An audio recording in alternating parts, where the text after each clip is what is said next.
Luar biasa pesertanya. Tepuk tangan dulu untuk semuanya. Tidak siap, pesertanya makin kesini makin bagus, perut lapar ya. Sama lah semua kita kan. Nah jadi begini Bapak Ibu, tentu ada beberapa hal yang perlu kita perhatikan. Hal sepele dalam pidato, tapi tidak disadari. Ceramah tidak sama seperti pidato. Pidato dan ceramah itu tujuannya sama, memberikan informasi, tapi polanya tidak sama. Pidato tidak bisa disamakan dengan ceramah, walaupun sama-sama menyampaikan informasi, tapi polanya beda.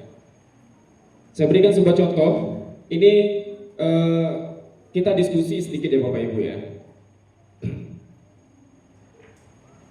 Assalamualaikum warahmatullahi wabarakatuh.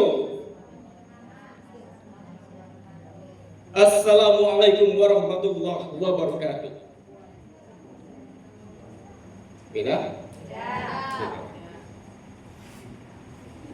Dari segi intonasi, pidato itu pembawaannya formal, baik dari segi intonasi maupun gerak badan, body language. Kemudian pidato itu tidak bisa dibawa banyak gerak.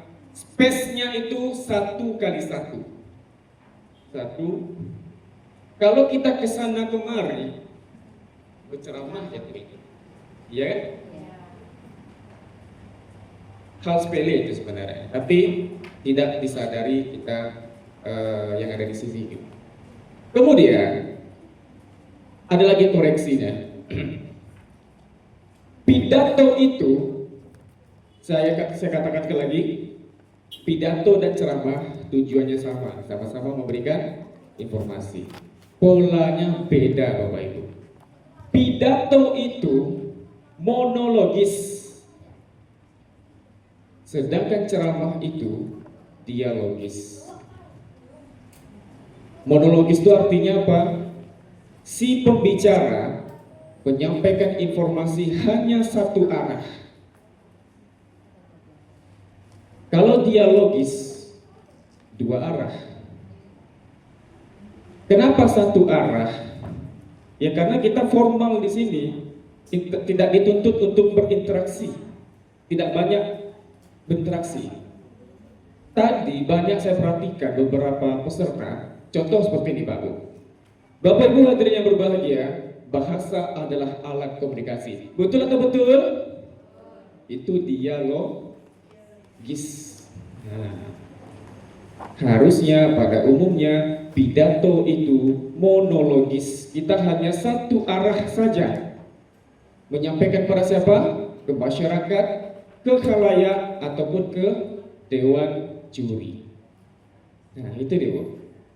Jadi ada beberapa hal yang mungkin perlu kita koreksi bersama-sama. Kalau misalnya cocok, alhamdulillah. Kalau misalnya tidak cocok, tampung saja dulu. Takutnya nanti mentang-mentang tak cocok yang saya sampaikan, oh itu kemarin dewan juri itu ngomong seperti itu kan?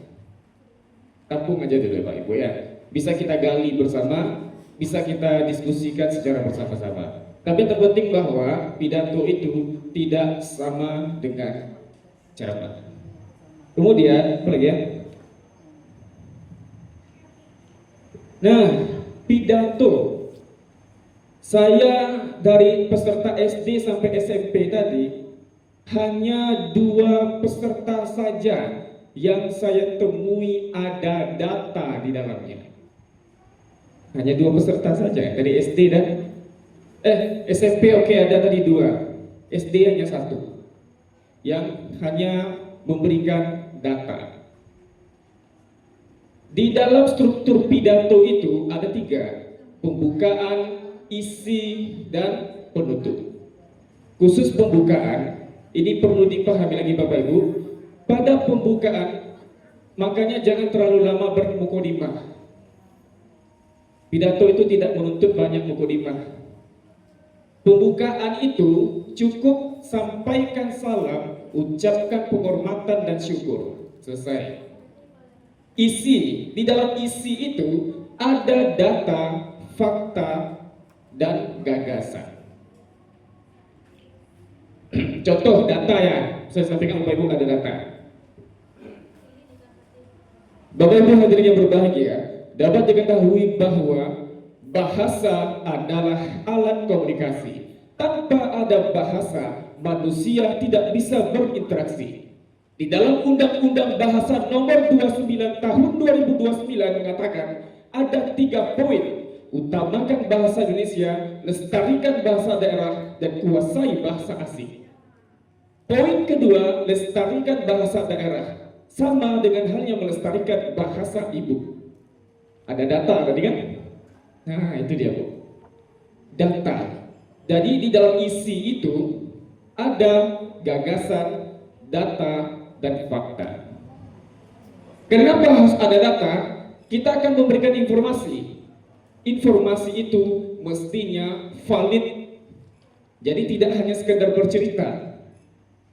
Itu ya Bapak Ibu. Kemudian pada penutup cukup berikan simpulan saja, pesan, tutuplah, selesai. Kemudian jika ingin memberikan pantun, jangan banyak pantun. Cukup satu pantun di awal, satu pantun di akhir. Tadi ada satu peserta, topiknya sudah oke, gara-gara pantun rusak. Oh, apakah kita menghindari pantun? Tidak, saya tidak meminta peserta tidak pakai pantun, tidak. Pantun boleh, itu boleh. Itu apa namanya, kreativitas namanya itu ya. Boleh menggunakan pantun. Karena gini Pak Bu, pada pantun itu ada hal yang perlu diingat, ada rima-rimanya. Peserta itu selain mengingat topik dalam pidato, dia tentu harus mengingat pantunnya. Ada 2 elemen jadinya. Jadi ketika peserta membacakan pidatonya bagus, hanya karena pantunnya rusak, dewan juri bingung jadinya nih. Mana jadinya nih? Kalau misalnya hanya pidatonya saja nggak bisa. Karena pantun dan pidato ketika sudah menjadi teks, dia menjadi satu kesatuan yang utuh.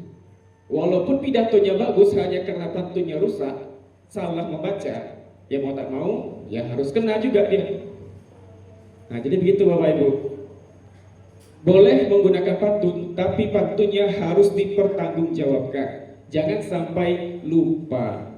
Pantun pembuka ada 2 bait, nanti pantun penutup ada 2 bait juga. Bait namanya kan? Kan terlalu banyak. Nanti gara-gara pantun lupa nanti kan? Sampai-sampai mengucapkan salam aja terbantah tadi.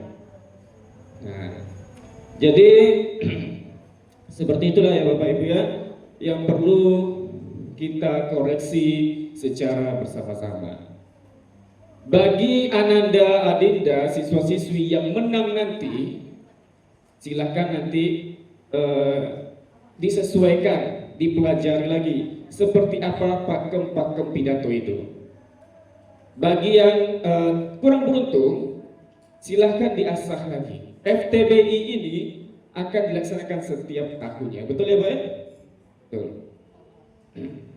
Jadi semangat untuk Ananda Dinda semua, siswa-siswi, tetap belajar, tetap semangat, jangan pantang menyerah, tetap semangat. Bagi yang menang, tolong belajar lagi. Bagi yang tidak beruntung ataupun kalah, tak mungkin pula ya. Ya kan? Intinya sama belajar aja lagi deh Bapak Ibu ya. Sama-sama belajar aja lah kita. Ada nanti juara 1, 2, 3, harapan 1, 2, dan 3. Oke, karena waktunya sudah habis, ada yang mau ditambahkan? Geng? Wih, geng pula nih. Bor. Naskah. Oh iya, satu lagi, sedikit lagi Pak Ibu ya. Pidato itu hal dasarnya adalah public speaking. Maupun materinya matang, bagus, tapi public speakingnya tidak kuat, sama juga nol dia. Kemudian ketika peserta sudah sampai di depan, jangan ada gerak tambahan. Contoh, mau berpidato, nanti garuk-garuk hidung, memperbaiki jilbab, jangan ada gerak tambah. Tak mungkin kita berpidato, Bapak Ibu hadirnya berbahagia, dapat diketahui bahwa, ya kan? Jangan ada gerak tambah. Kalau berpidato, sikap sempurna berdiri. Jangan gini. Ini tegak pinggang namanya kan? Jangan seperti ini. Pidato itu, sekali lagi saya katakan, pidato.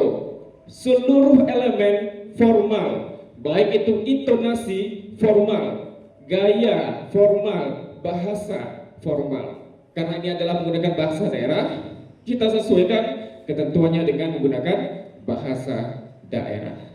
Mungkin itu saja Bapak Ibu. Sekali lagi saya katakan mohon maaf, bukan berarti saya mengajari. Kita di sini diskusi. Kalaulah misalnya cocok, alhamdulillah. Kalau misalnya tidak cocok, ditampung dulu, kita diskusikan lagi. Terima kasih. Assalamualaikum warahmatullahi wabarakatuh.